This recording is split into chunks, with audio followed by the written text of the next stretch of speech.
I, 30F, have been married to my husband Joseph, 32M, for 20 years. We met in college when I was friends with his brother. At first, we were just friends, but over time we fell in love. Joseph's introverted nature and kindness were what drew me to him. After graduation, I wanted to start my career right away, but Joseph had different plans. He told me he wanted to travel the world for a year before settling down. Joseph had always talked about seeing different places, so I wasn't totally surprised. I had already landed a great job and didn't want to give it up, so we agreed that Joseph would travel alone. While I moved into a small apartment and started my new job, Joseph prepared for his trip. He came from a middle-class family and had saved up money from part-time jobs to fund his travels. Even though he had student loans like me, he prioritized his dream to see the world. Saying goodbye to Joseph at the airport was hard. He promised to keep in touch regularly. At first, things seemed fine. Joseph texted me daily about the places he was visiting and the food he was trying. From his pictures, he looked happy and excited. I was glad my boyfriend was living his dream. I told him about my days at the office and the work I was doing. Joseph listened but often said I was missing out on life by being stuck in an office while he was experiencing amazing things. As time went on, Joseph started having problems during his travels. His wallet was stolen at a hostel, he had trouble sleeping because of noisy roommates, and he struggled with the heat in some countries. He frequently asked me to send him money for food or bus tickets. Joseph tried finding work, but without a proper visa, it was difficult. He made friends with other travelers and they went out partying together. Joseph sent me pictures of their adventures. But after a while, he started complaining that some people in the group were difficult and they would argue sometimes. I told Joseph he could always come home if he wanted to take a break, but he never took me up on the offer. One night, Joseph called me crying. He said he missed home badly and wanted to come back.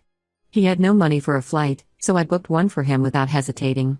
I was excited to see my boyfriend again after so long. When I picked up Joseph from the airport, I was shocked to see a big bruise on his face, like someone had hit him. He was wearing sunglasses to cover his eyes. Joseph hugged me tightly, but I was really worried. When I gently asked what happened, he brushed off my question and started kissing me. He also looked like he had lost a lot of weight.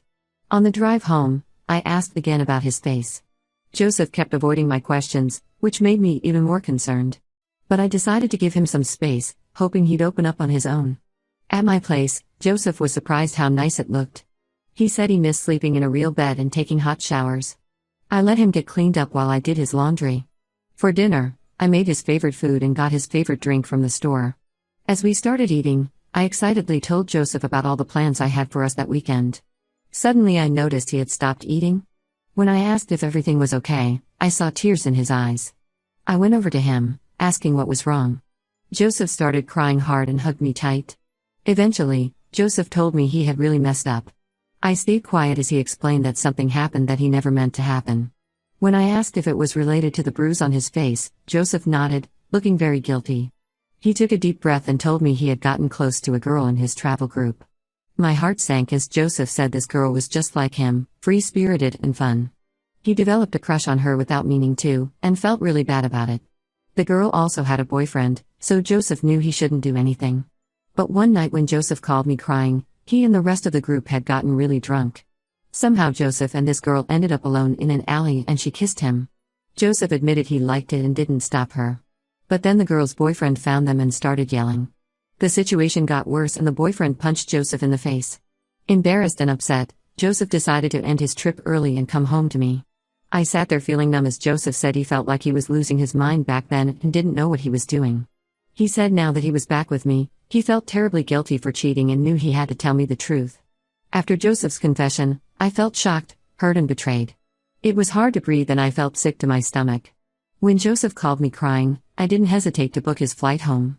But now he was admitting to cheating on me with some random girl. It felt unreal.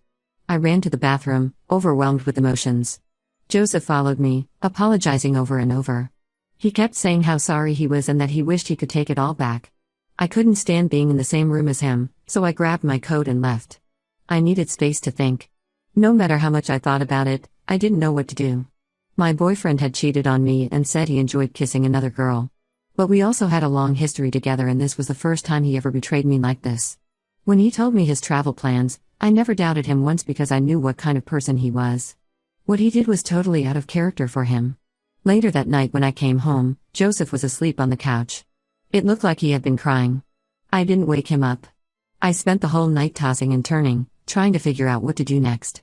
The next morning, I sat Joseph down and told him we had two options: we could either break up right away, or we could try to work through this together. But if we stayed together, he would need to put in serious effort to fix what he broke. I told Joseph how disappointed I was, but that I was willing to try if he was truly committed. Joseph hugged me tight, crying, and said he was so grateful for another chance. He promised he would never do anything like that again. But I wasn't done. I also told Joseph he needed to find a job and start paying me back for all the money I sent him during his trip. His eyes got big when I explained that I paid for everything out of kindness, but he betrayed my trust by cheating. If we were going to start over, it was only fair that he pay back every cent I gave him for his travel expenses. Joseph agreed, though he didn't seem totally on board with the idea. Over the next few months, Joseph and I lived together while he looked for a job. After searching for a while, he took a job as an office assistant that didn't pay much. When he hoped for something better, I reminded him that he didn't have much work experience, so starting small made sense. I told him his salary would go up with time and experience. Every time Joseph got paid, he made sure to give me some money to pay me back. He also worked on paying off his student loans.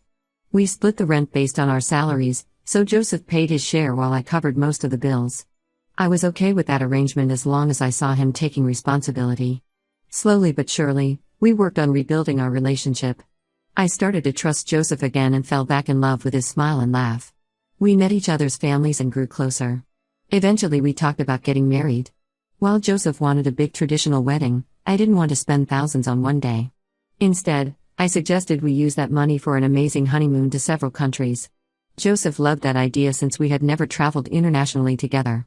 After a small wedding with close friends and family, we went on our honeymoon adventure. Traveling with my husband was so much fun. We had great days relaxing on beaches and trying new foods. It was a much-needed vacation for me since I rarely took time off work. We came home feeling refreshed and excited to get back to our normal lives. After our trip, I realized I wanted to finally pursue my dream of starting my own business. I had always wanted to do it but was scared of failing. But traveling made me see how important having freedom and flexibility is. So I decided to go for it. I talked to Joseph about quitting my job to focus on my business full-time. He was worried about losing my steady income, but I promised that once the company was established, we'd have more money and freedom to travel. I even said that if things went well, Joseph might not need to keep working. He agreed, so I quit my job to start this new chapter in our lives. Over the years, I worked really hard to build my business. It wasn't always easy, but I managed to make it successful. With the business doing well, I was able to keep my promise to Joseph. We bought a beautiful beach house that he loves. As planned, Joseph was able to quit his job since my income from the business was more than enough for us. During this time, we had a baby girl named Eva. She's the best thing that's ever happened to me. When Eva was born, I took a break from work to stay home with her. Luckily, my business kept running smoothly with help from my employees, so I could spend guilt-free time with our newborn daughter. Eva and I have always been very close. She's my little buddy, and Joseph even jokes that we're like two peas in a pod. We spend so many hours playing, laughing, and learning together. Watching Eva grow into a kind, curious young girl has been the greatest joy of my life. Over the years, Eva always said she wanted to work with me someday. So after she turned 16, she started interning at my company every summer. I taught her everything about the business from the ground up. The plan was for her to eventually take over, so I could finally retire. Everything in our lives seemed to be going great. But last year, I accidentally found out that Joseph had been taking anti-anxiety medication. I found his pills hidden in the bathroom cabinet. When I asked him about it, he got defensive and told me to mind my own business. I was worried, so I gently told Joseph he could talk to me about anything. After a lot of back and forth, Joseph finally admitted he had been feeling bored and depressed in our marriage lately. I was surprised because we still went on regular date nights and took 3 vacations a year to places he picked. We lived in a big house with a housekeeper and personal trainer that Joseph could use anytime. While I spent my days working on the business, Joseph played golf or hung out with friends at the country club. I had given him everything he could want and more. What else could anyone ask for? I wanted Joseph to be happy, so I asked if something specific was bothering him. He said there wasn't anything in particular, but mentioned he had been secretly going to therapy to work through his issues. I hugged him and said there was no shame in getting help, and that he could always talk to me. Then Joseph added that he and his therapist thought there was a lack of excitement in our marriage. Confused, I asked what he meant.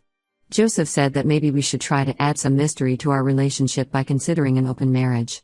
I was shocked that he would suggest something so ridiculous. I asked how having an open marriage would solve our problems. Joseph explained that he felt stuck and wanted to add some excitement to his life. I shook my head as I realized this had always been an issue with Joseph. He got bored easily and had impractical ideas. I was surprised his therapist would even consider suggesting an open marriage without fully understanding our relationship. There was no way I could agree to an open marriage. I made that very clear to Joseph. I told him that if he truly wanted an open marriage, then we would need to get divorced. Because I couldn't stay married to someone who wanted to date other people. Joseph looked offended and upset. He backtracked right away, insisting it was just a suggestion and that I didn't need to mention divorce. I told Joseph that I had given him everything I promised and more. If he kept asking for more, there was nothing else I could offer. I encouraged him to find meaning in his life and appreciate the good things we had. Joseph nodded like he understood. That was the last time the topic came up. We kept having our weekly date nights and Joseph never mentioned an open marriage again. He continued taking his medication as his therapist advised. I always tried to listen and support him through his feelings. I hoped that with time he would find contentment and happiness. Unfortunately, this year brought more challenges for us. After COVID, we had already lost a lot of customers and our business had been slowing down over the past couple years. Then we faced another big setback when we had to close our second largest location, which was a huge loss for us. I've always been open with my family about the business. So when I told Joseph and Eva about having to close that location, they were understandably upset. While Eva asked about our plan moving forward, Joseph got really anxious about future money problems. I tried to assure him that setbacks were normal in business, and we had plenty of savings to cover our losses. But Joseph argued that we needed to cut our losses and sell the business. This was something he had brought up before when things got tough. I understood why he was worried, but any business owner knows you have to deal with challenges to get to better days.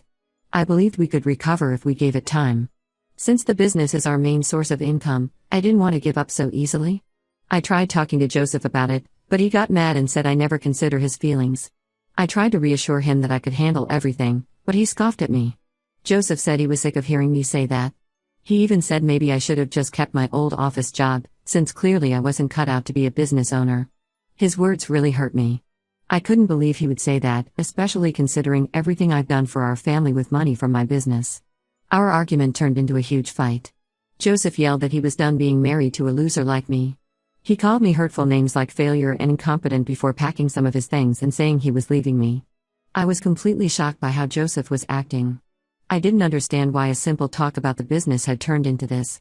Eva tried to calm her dad down, but he put her in a tough spot by asking if she wanted to go with him or stay with me, since he didn't want anything to do with me anymore. Eva started crying, clearly torn. While I tried to reason with Joseph and figure out why he was behaving this way, in the end Eva refused to leave with him. We watched as Joseph drove away. Looking back, those days were so confusing for us. We couldn't understand why or how Joseph had decided to leave us. He had been my best friend my whole life and I didn't know where I went wrong. Eva told me that maybe this was just temporary and he might come back eventually. But over the next few days, Joseph wouldn't answer our calls and we had no contact with him at all. I couldn't stay in bed feeling depressed, so I went back to work to focus on saving my business. I foolishly thought that if I could fix the business, it might also fix my marriage. Yesterday Joseph reached out after a month of no contact. He asked if Eva and I could meet him for dinner because he had something to tell us both. I had a feeling our marriage was over, which only made it more painful to see him. But I agreed to meet that evening. Long story short, over dinner Joseph explained how unhappy he had been in our marriage. He said the past month away from us convinced him to get a divorce. Eva seemed shocked, but I had a feeling this was coming, so I stayed quiet, trying to process everything. Joseph went on to say he was moving out and taking his things. I asked if he found a new place to live. Joseph smiled and said he didn't need one because he was moving in with his girlfriend. I was stunned and confused, feeling hurt and disbelief at his words. Joseph explained that over the last month, he unexpectedly met and fell in love with a younger woman. He said they instantly clicked and were really attracted to each other. Joseph didn't want to wait to start his life with her and be happy, so they decided to live together. He mentioned that since my business was struggling, he didn't even want any alimony from me. Joseph just wanted a quick, peaceful divorce so he could move on. He said he thought about it a lot and didn't want me to try changing his mind. Despite how disappointed and hurt I felt, I agreed to the divorce. Eva, unlike me, looked furious. She started yelling at Joseph for abandoning our family. Joseph defended himself, saying he did his best but couldn't force himself to stay. He offered Eva the option to live with him and his girlfriend, but she angrily refused. Eva said she wasn't going to abandon the family like he did.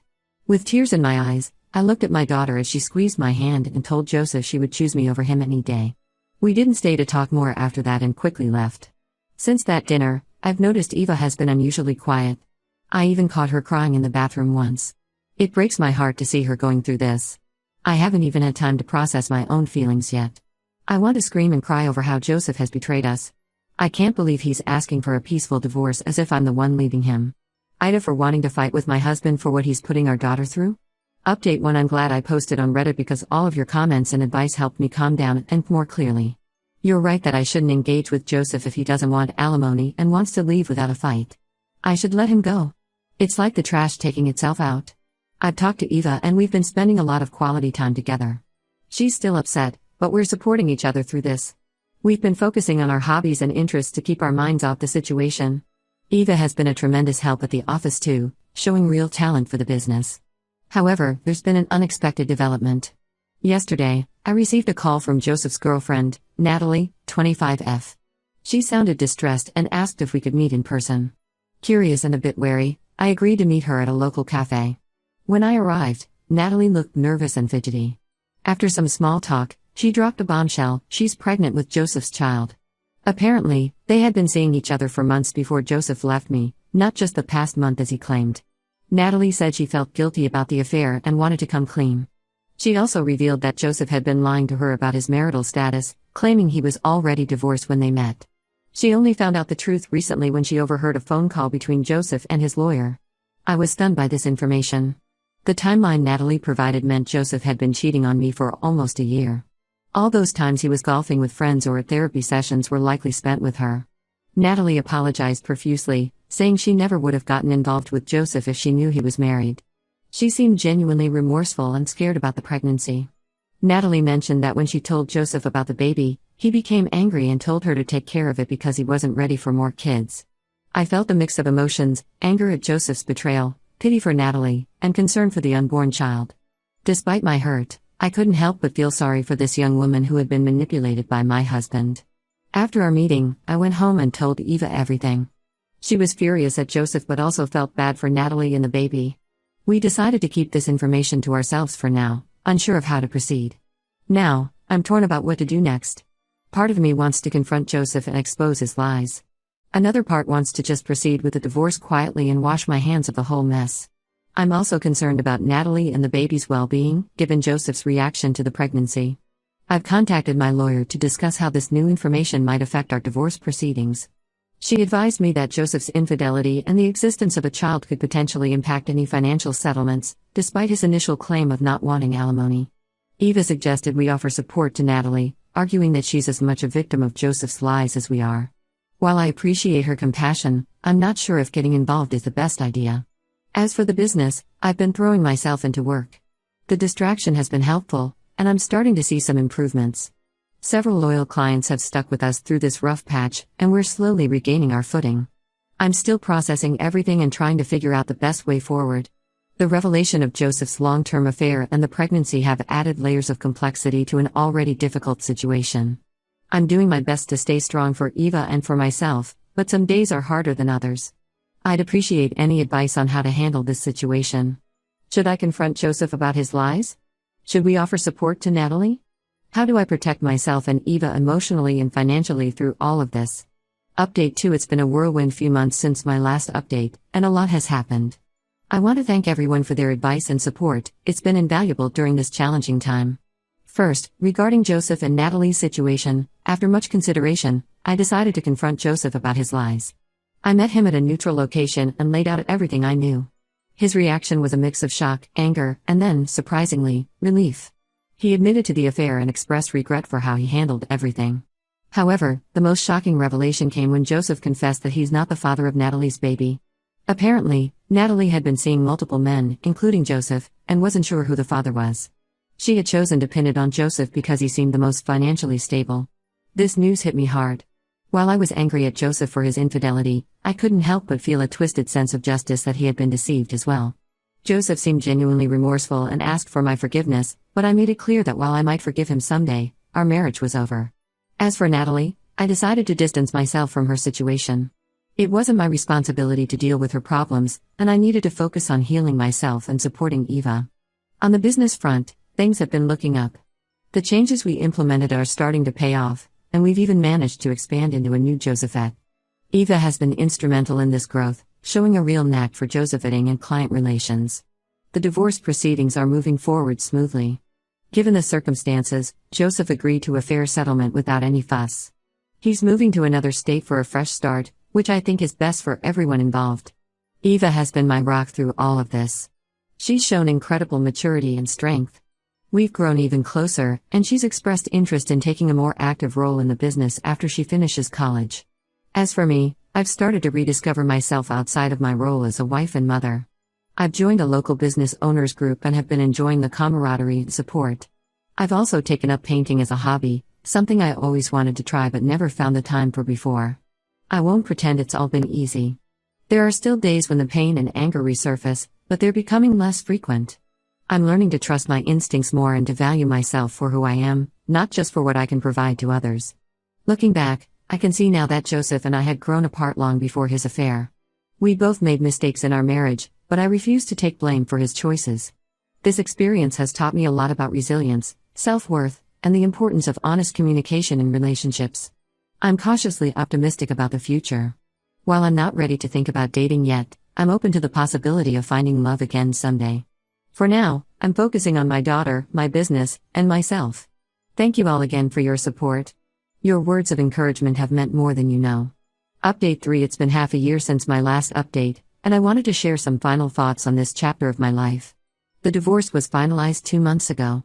It was a bittersweet moment, the end of a 20-year marriage, but also the beginning of a new phase in my life. Joseph and I managed to keep things civil for Eva's sake, and we've established a cordial co-parenting relationship. Eva is thriving. She's in her final year of college and has already secured a job offer from a prestigious firm. She still helps out with the family business when she can, and her insights have been invaluable. I'm incredibly proud of the strong, compassionate woman she's become. As for the business, we've not only recovered from our setbacks but are now expanding. We've opened 2 new locations and our profits are at an all-time high. The challenges we faced forced me to innovate and take risks I might not have otherwise, and it's paid off tremendously. I've had some unexpected personal growth too. Remember that business owners group I joined? Well, I've become quite close with one of the members, David, 45M. We started as friends, bonding over our shared experiences as entrepreneurs and single parents. Over time, our relationship has developed into something more. I was hesitant at first, scared of being hurt again. But David has been patient and understanding. He respects my boundaries and supports my independence. It's refreshing to be with someone who values me for who I am, not what I can provide. Last month, I ran into Natalie at a local store. She was visibly pregnant and looked tired. We had an awkward but civil conversation. She apologized again for her role in the mess with Joseph and informed me that she had found the real father of her baby. I wished her well and walked away feeling a sense of closure. As for Joseph, I heard through Eva that he's settled in his new city and started a new job. He's been making efforts to rebuild his relationship with Eva, which I encourage. Despite everything, he's still her father. Looking back on this journey, I'm amazed at how much has changed in a year. The pain and betrayal I felt have faded, replaced by a sense of empowerment and hope. I've learned that I'm stronger than I ever knew, and that it's never too late to start a new chapter in life.